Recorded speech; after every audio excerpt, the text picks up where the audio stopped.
Hola, un saludo cordial para todos. Bien, pues hay una historia que se está creando casi como de manera espontánea surgió y finalmente se ha quedado en una pausa muy especial. ¿Por qué? Porque les quiero compartir pantalla para poder hablar al respecto de esta historia.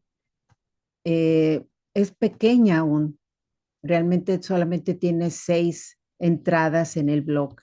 ¿Y a qué se debe? Bueno, en que finalmente hablar de paz se ha vuelto muy complicado, no solamente para quienes intentan crearla en la vida real, sino para poder elaborar una historia que nos diga, ¿hay posibilidades o no las hay? Y nada es lo que parece hasta que aparece. Este es la última publicación en la cual me quedé en pausa, porque la imaginación se desborda cuando no tenemos enfrente lo que suponemos existe y nos preguntamos si en realidad es como suponemos.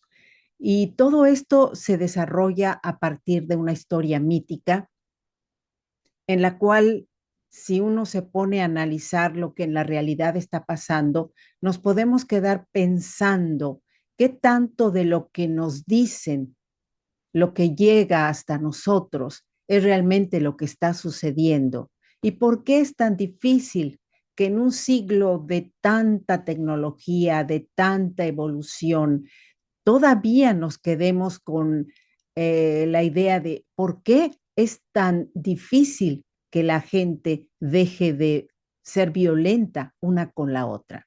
¿A qué se debe? ¿Es parte de la naturaleza humana? ¿Lo podemos justificar de esa manera? Bueno, hay hechos y recuerdos que nos dan razones para entender lo que sucede en la naturaleza humana, sus motivos para proceder de la forma como lo hacen. Entonces, todos los que están en ese espacio dentro de la embarcación no son personas comunes y corrientes, son gente que ha decidido servir a sus pueblos. Y ahí la conciencia de algunos de ellos tendrá que penetrar en el pensamiento de estos seres mágicos que los han invitado para poder crear un ambiente propicio hacia una negociación.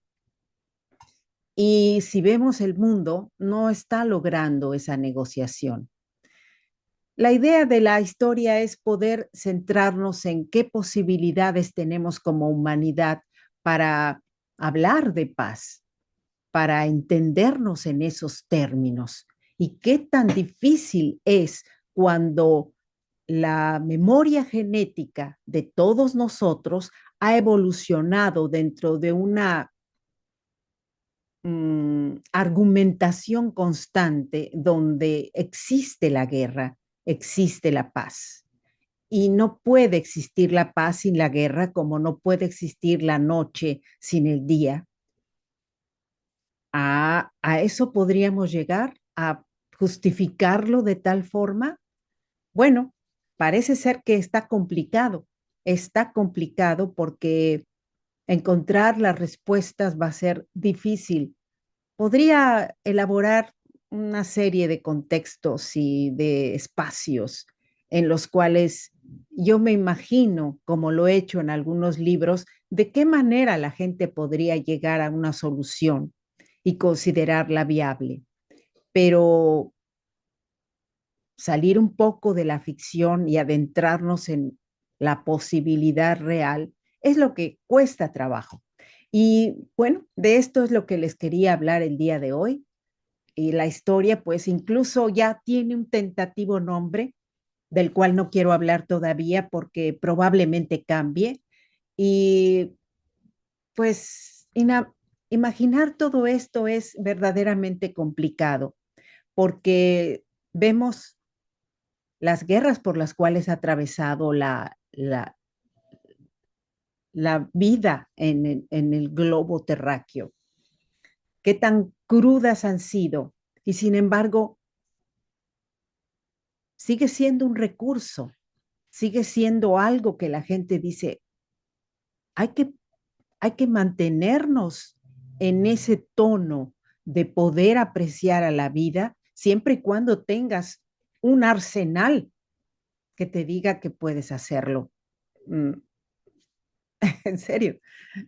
Bueno, que quede ahí. Espero que me sigan leyendo y claro, la invitación está para que no dejen de escucharme aquí en Letras Creativas y sobre todo la invitación para que participen y opinen, ¿sí? Me gustaría mucho saber qué piensan, por qué la paz no es posible en un mundo tan conectado, tan globalizado, tan, ¿cómo podríamos decir?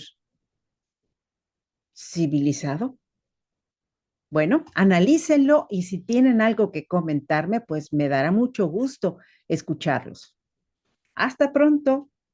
Recuerden mi nombre, ahí está, Ariadne Gallardo Figueroa.